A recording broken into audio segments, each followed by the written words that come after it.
tunavyofahamu kwamba shule zilitakiwa kufunguliwa tarehe 13. Nimepata taarifa kuna baadhi ya watoto hawajaripoti. Niwaagize afisa elimu sekondari na msingi wilaya ya Same wafanye majukumu yao, wahakikishe watoto hawa wanaripoti na wafuatilia watoto, kama alifaulu atakiwa kwenda shule ipi, wajiridhishe na hilo, kama kweli hawa watoto wanaenda au hawajaenda kwenye hizo shule, na kama hajaenda kuna sababu gani ya kutokwenda. Lakini ni wasihi wazazi, ulimwengu wa sasa ni ulimwengu wa teknolojia. Teknolojia inahitaji watoto waliosoma, inahitaji vijana waliosoma, tunahitaji watoto wetu waende kusoma ili waje walisaidie taifa baadaye.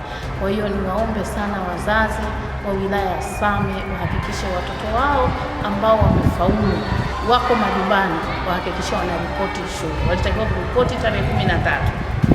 Sasa kama hawajaripoti, na nafasi wiki hii wawe wameripoti, na Jumatatu ijayo nitafuatilia kuona kama hili agizo langu limetekelezwa au la. Vinginevyo tutaanza na wazazi kuwachukulia hatua, kwa sababu ni kosa kwa mujibu wa sheria zetu za nchi kutokumpeleka mtoto shule, tena wakati akiwa amefaulu.